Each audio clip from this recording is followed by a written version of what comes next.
Okay, we're going to get started here on differential equations, day 2.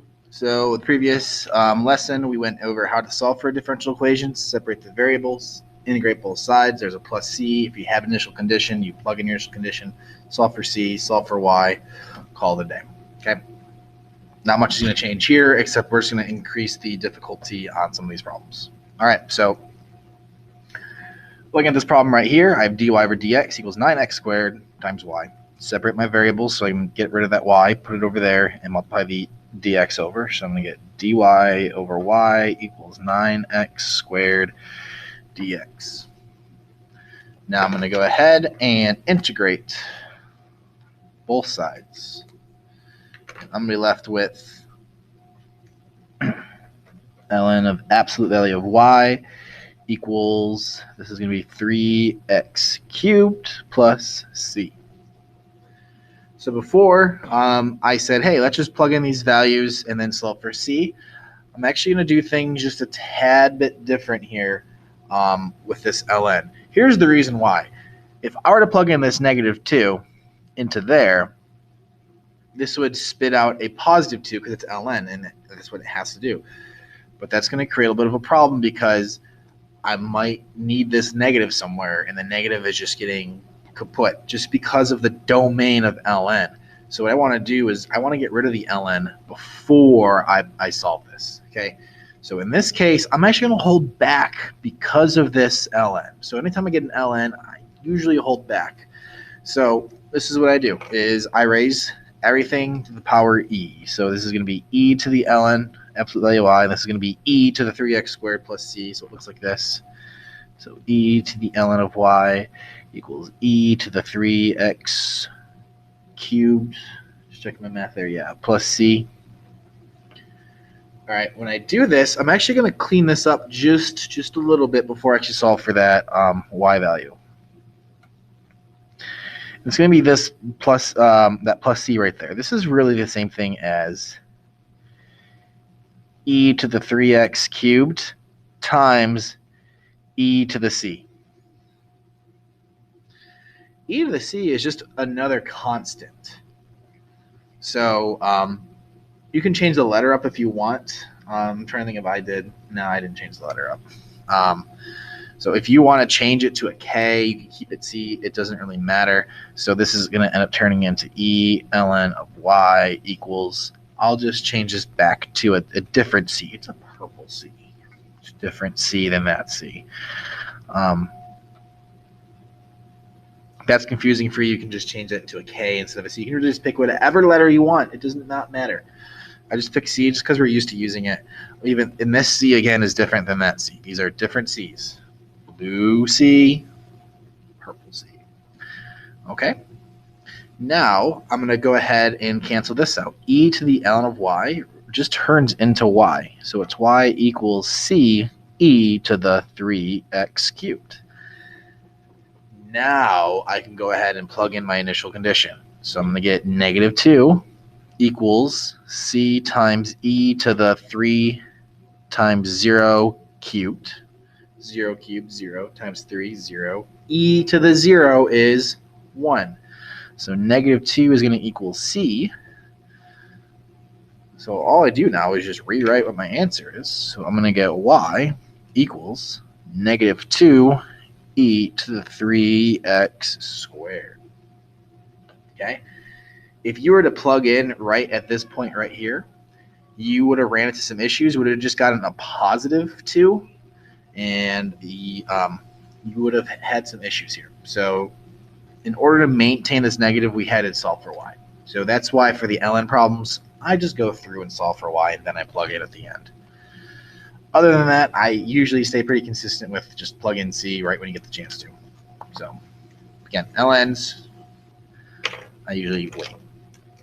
All right, next example right here. I'm just going to be following the same line of level of difficulty of this. So let's real quick rewrite this. Use black to rewrite this. Dy over dx equals y plus 3 all over x squared. Now I'm going to go ahead and solve for my,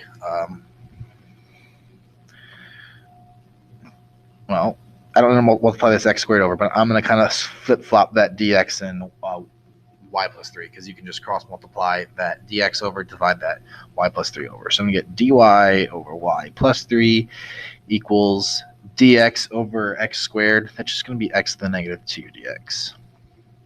Okay.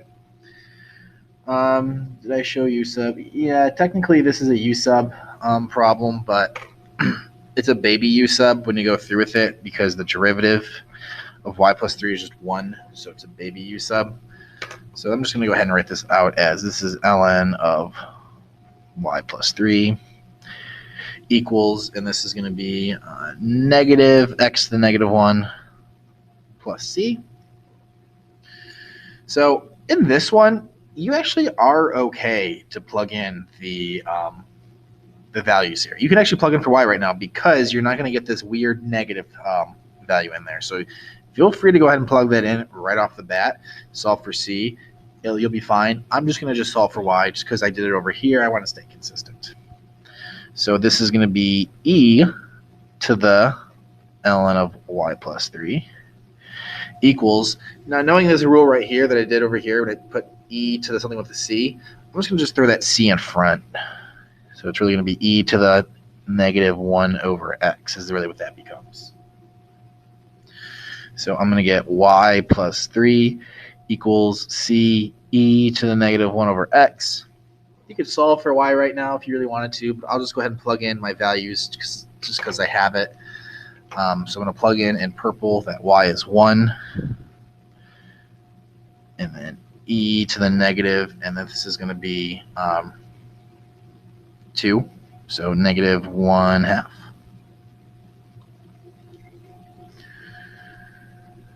Okay, so now I'm going to get 4 equals c e to the negative 1/2.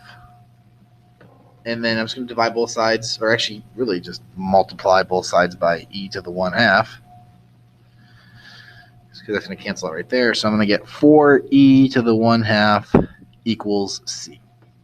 Okay. So now I'm going to get, I'll do this in green. I'm going to get from here, y plus 3 equals 4e to the 1/2 times e to the negative 1 over x. Just move that 3 over. And I will clean it up a little bit more, because since these are both base e's, you can just add the exponents together. So this is more likely what it's going to look like as an answer. E to the negative 1 over x plus 1/2, and then subtract that 3. And then we are good to go. So being comfortable with those exponential equations, how to work with them, is going to play a big factor in how things go today. All right. 2 more problems, it looks like. All right, so dy dx equals 4x cubed y plus 20y cubed. So before, separating my variables was like super easy. It was a one-step thing. This one is actually a couple steps here, because I can't just move this y over because of this plus term right here. So what I want to do here is, to get y by itself, well, find a GCF. What's the GCF on the right side? Did you say 4x cubed? I agree. 4x cubed is going to give me y plus 5. Now I can go ahead and separate my variables.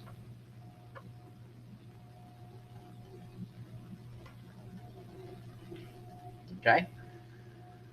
So when I take the integral both sides, I'm going to get ln of y plus 5 equals, it looks like x to the 4th plus c. You could plug in if you're done to right now. It is a negative value, but since you're plugging that negative into here, it's really not going to change anything. So you could plug it in right now if you wanted to. It's your call. I'm going to go ahead and solve for y. So I'm going to get y plus 5, because I'm going to do e to both sides, equals e to the c, which is just going to be c, e to the x to the fourth. And remember, these are different c's. I'll tell you what, I'll make this a purple c up here. These are different c's, okay? I don't want you to get confused thinking that that c value is the same as that c value. This is just some constant, and then when I play around with it, this is some other constant. This is the one I care about. This one I will solve for. So I'm ready to go ahead and plug in. So I'm going to plug in 1 for x, -1 for y, to the 1 to the fourth. So I'm going to get 2 equals c. That's not 14. C times e. So I'm going to get 2e to the -1 equals c. So when I rewrite this now in green, I'm going to get y plus 5 equals 2e to the -1 times e to the x to the fourth. Now, since these are the same bases, I'm going to just put them together. So I'm going to get 2 e to the x to the fourth minus 1, and then I'm going to subtract that 5 over. So I get y equals this 2e x4 minus 1 minus 5. Okay. All right. Consider the differential equation. dy over dx equals x over y. Find the particular solution and within those conditions. This is just a very wordy version of what we've just been doing, and then just as a state its domain. So we'll just do the domain at the end here.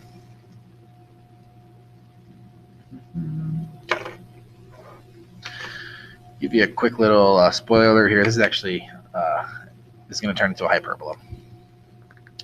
And you'll see why. You'll be able to see why when we do our lesson on slope fields and why that looks like a hyperbola. All right, so let's go ahead and separate our variables here. So I'm going to get y dy equals x dx.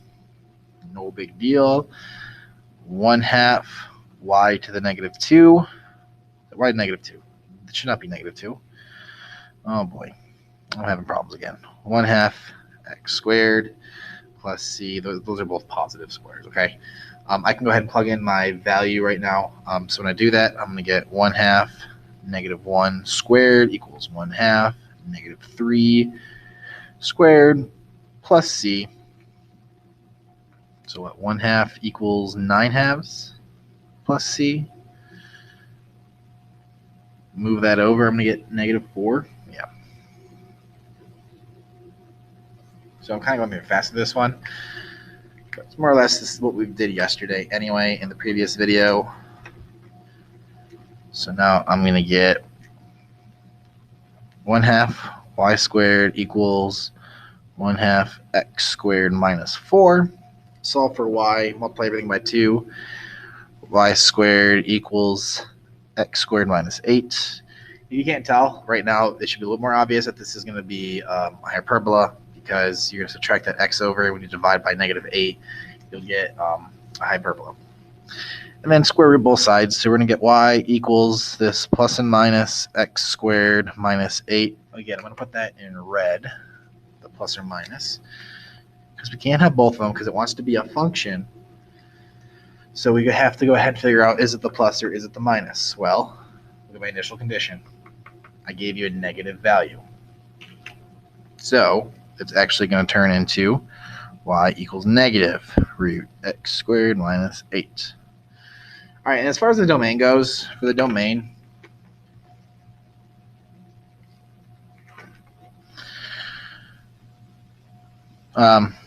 yeah, different color.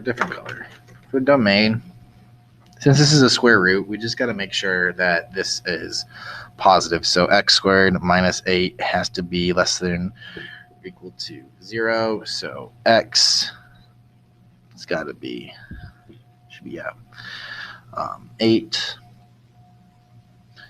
x squared, and then we're going to do pluses and minuses here. So x, actually, you know what? I kind of did that poorly. Bad math. Ooh. That's the easiest way to do this one. Yeah, let's just make a number line. So if I were to solve for my x here, I kind of started to do that over here. I would get plus or minus 2 root 2. Plus, minus, plus, and I want this to always be positive. So my domain is going to be in this little shaded region here and here. So my domain, put that in purple right up here. Sorry, I'm kind of working upwards. That domain is going to be from negative infinity to negative 2 root 2 union, because it's domain. We want to add up all of our pieces here. So just making you aware what the domain is here. Again, hyperbola. So there's going to have a big old gap in the middle of what the heck is going on. So that is our domain. And that actually wraps up our video here on differential equations. Day two, a little bit tougher problems, especially with the ln stuff. This one just added in the idea of domain, which is not too big of a deal.